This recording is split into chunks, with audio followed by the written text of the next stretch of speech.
an important action. Before we do, we haven't had a chance to be together since the horrendous attack in Lewiston, and I thought it appropriate to spend a minute just to, I know we share the grief for all of those in Lewiston, for all of those lost and injured, and the impact it's had on the whole state. It's a pretty frightening time, and I particularly want to call out the Chancellor for his eloquent statements in the press and to the community that I think have gone very far in helping to calm some nerves and ready people for what we're all dealing with. And we know many in our community have lost people, know people who've been lost given the size and scope of our organization, but I wanted to call out three in particular. USM with its Lewiston Auburn campus has had 3 losses. Tom Conrad, who was the bowling alley manager, is the nephew of Board of Visitors Chair Becky Conrad. Max Hathaway had just finished his classes toward his degree in August, and we lost him. And Joshua Seal was a USM alum and part-time faculty member in ASL, and he too was lost. And I know it's just a great tragedy. We share in the pain of those families, the USM community, and all of our campuses that I know are reeling with this and probably have similar stories to tell. So it's hard to take on the day-to-day operations and to think about an audit discussion in light of that pain. But I think the point that the Chancellor's made is we need to move on. We need to take care of each other and move on and keep the work at hand. So on we go.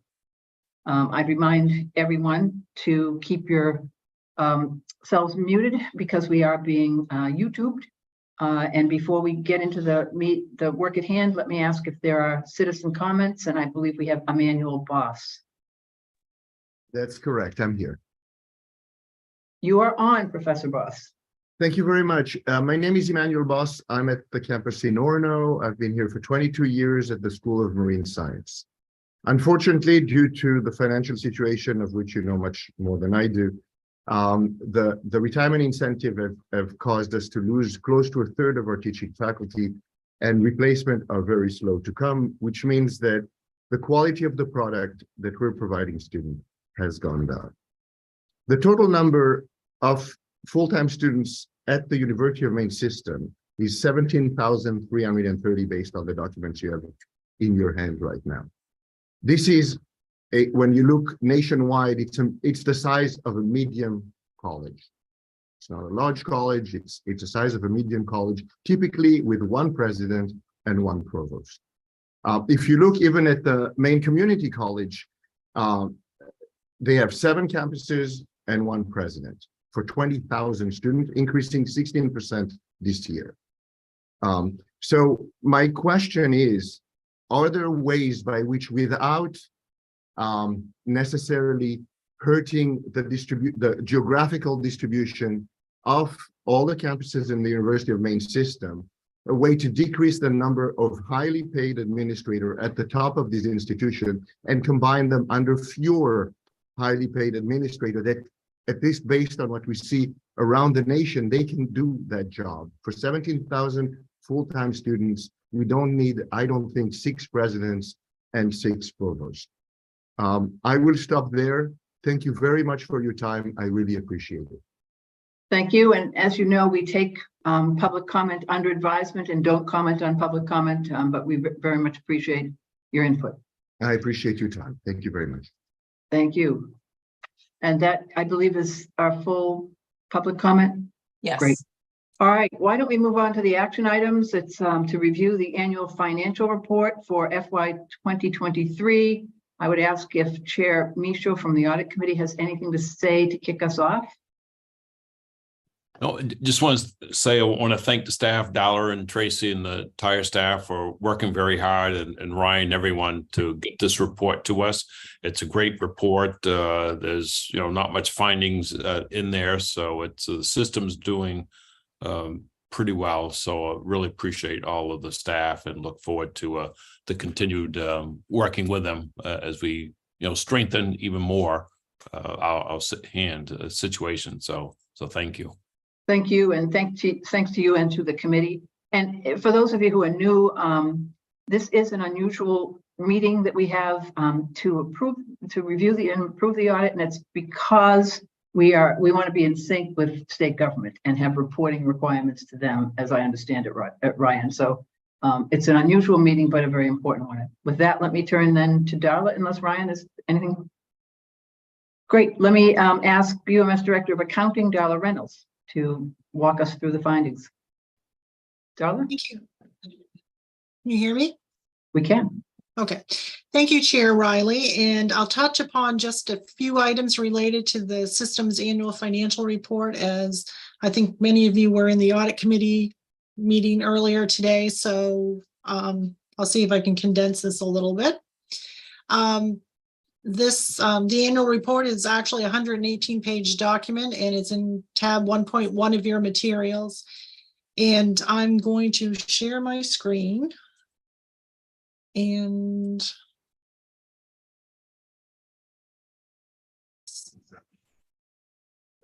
I'm going to try to share my screen. Congratulations. It was so clear that we're right to the end of it. Yes.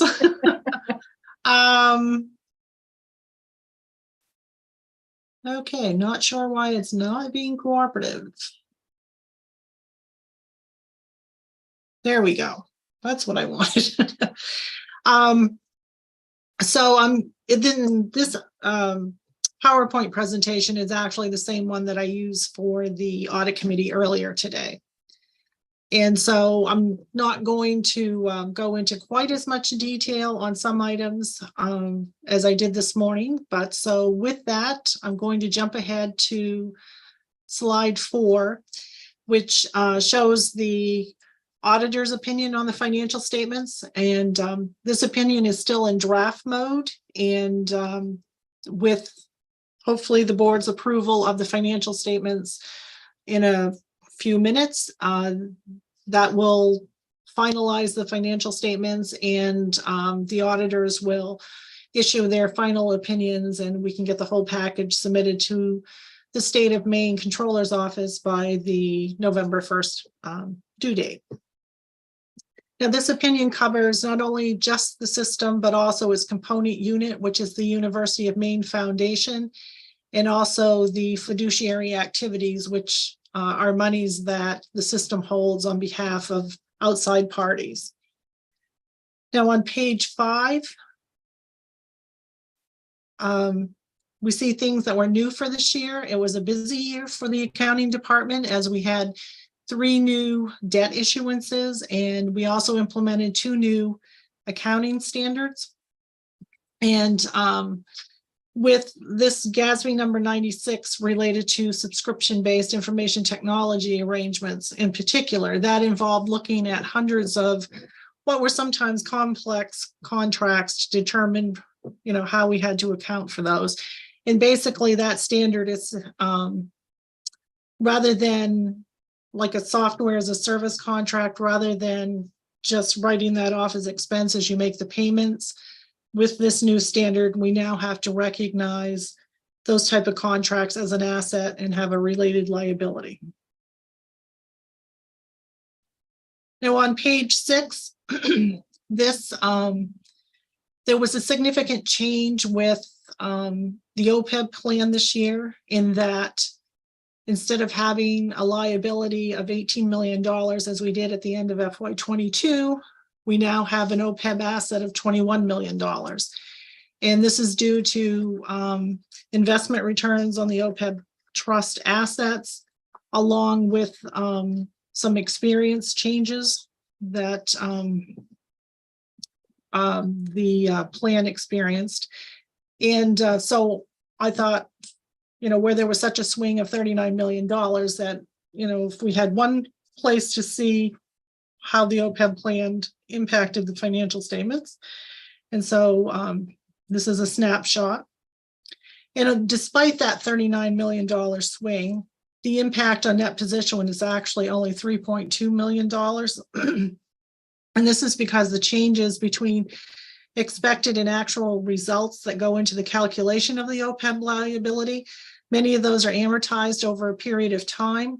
And so it's the unamortized amounts that you see here on the statement of net position in the lines for deferred outflows of resources and deferred inflows of resources. On page 7, we see the operating portion of the statement of revenues, expenses, and other changes in net position, what we call the SHRECNIP.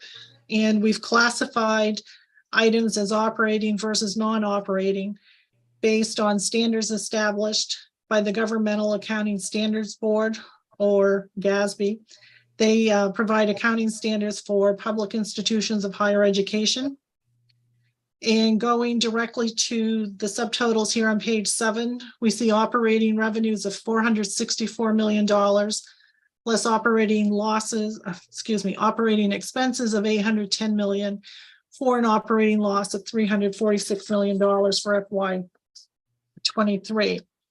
And I'll emphasize that the system's operating expenses are always going to exceed operating revenues, as GASB requires several revenues that the system uses to fund operations to be reported as non-operating. And we'll see those revenues a couple of slides from now.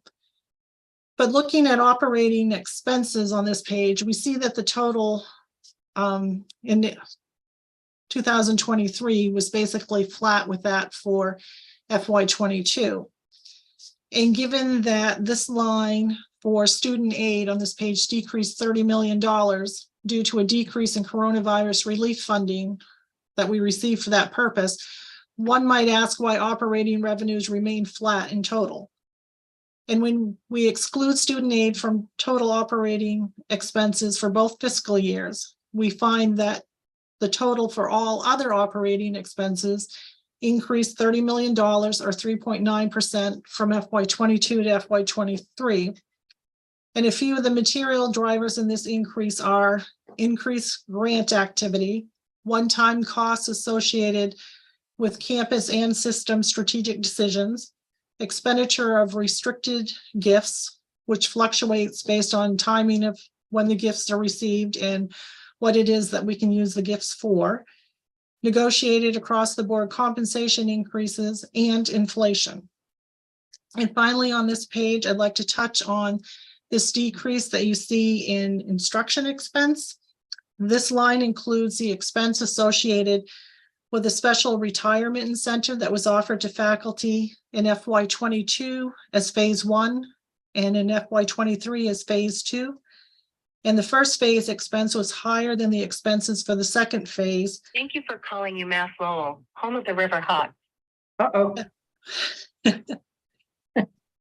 So the first phase expense was higher than the expense for the second phase, as a greater number of faculty made the election during phase 1 and the benefits were greater for that phase. Now at the bottom of page 9, or excuse me, the top of page 9, we start with the same operating loss of $346 million that we saw at the bottom of page 7. Under non-operating revenues, we see those revenues that I talked about that support operations, but that we couldn't classify as operating revenues. And if we apply those, and they were $323 million for FY23, if we apply those against the operating loss, the system had a loss before other changes in net position of $23 million for FY23. Now, there's one item under non-operating revenues, one variance that I'd like to address, and that's the $60 million decrease in coronavirus relief funding. I'd like to provide some context between that decrease and its correlation to operating expenses. It was mentioned a moment ago, the $30 million decrease in student aid expense was directly related to this decrease in coronavirus relief funding.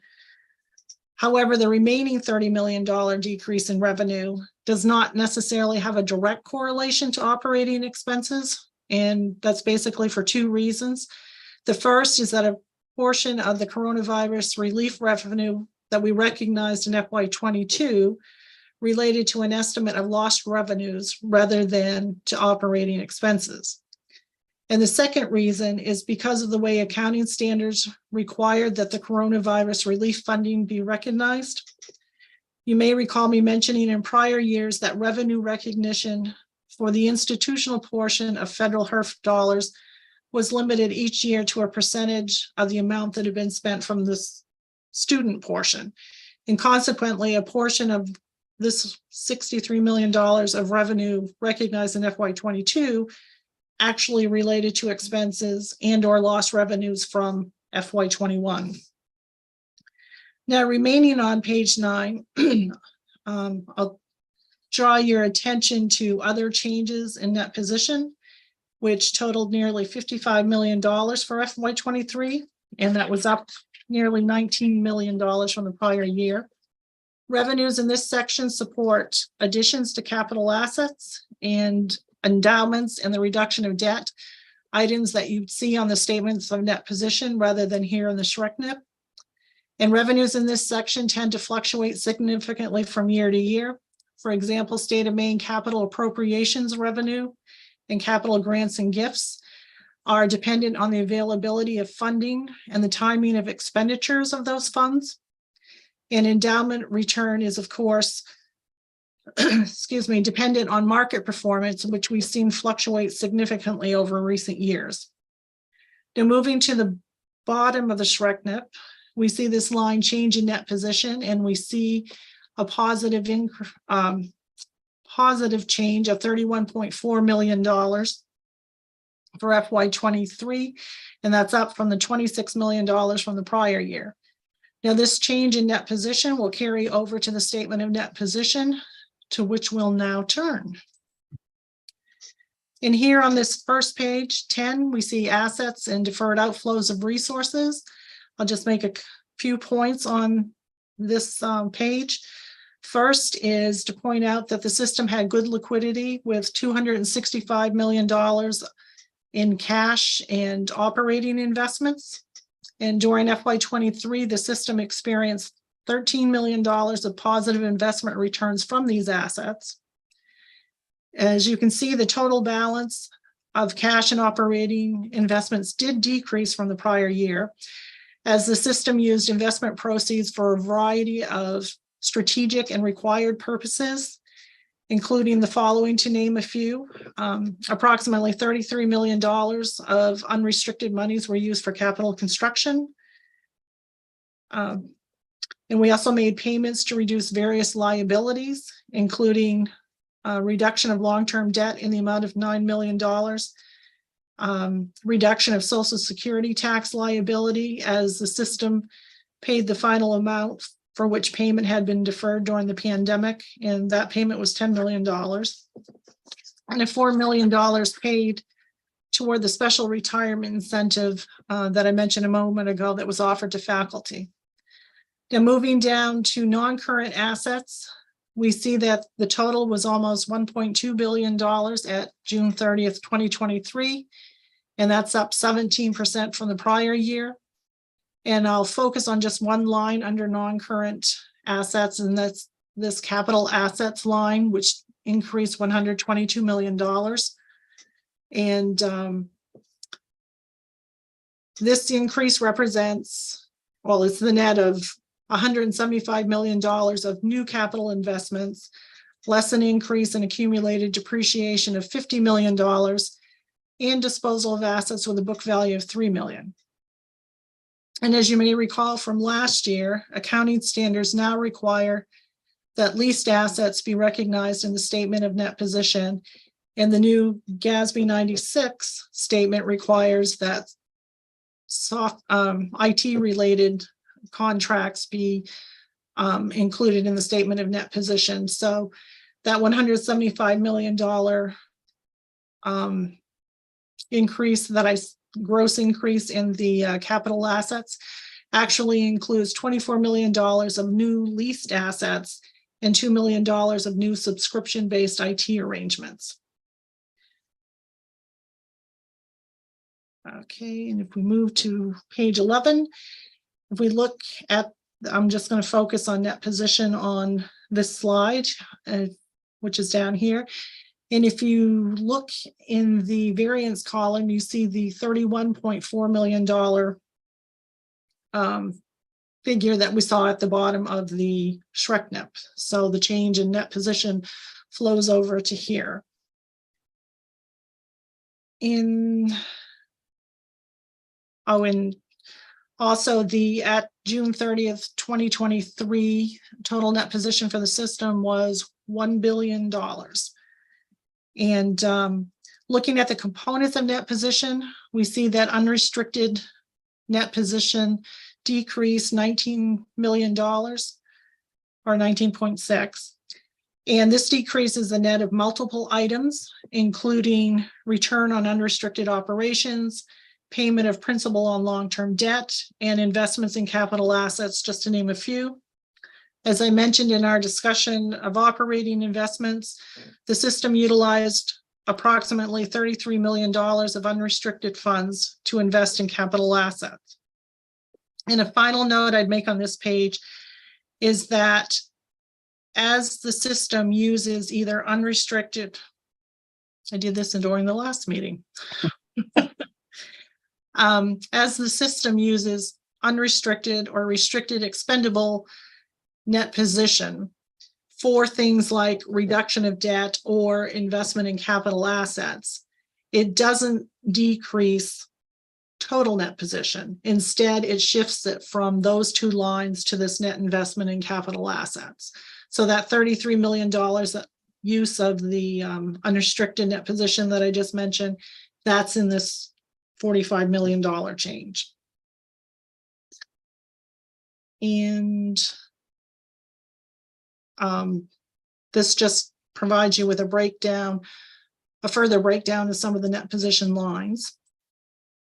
And finally, the slides 13 and 14, these are the required financial statements related to the system's fiduciary activities. And the statements include information related to monies the system holds on behalf of external parties that are invested in our managed investment pool and endowment pools, and also student activity fees held for student groups. And with that, that is the end of my remarks, and I'd be happy to take any questions. Thank you, Darla. We love your acronyms. Are there questions? Yeah. It's a bit of Shrek, yeah. Any questions or comments? Madam Chair. Vice Chancellor Ryan. Vice Chancellor Ryan. Was just going to mention for those, I thought we had a great audit committee this morning, and thank Darla for a couple of really solid presentations.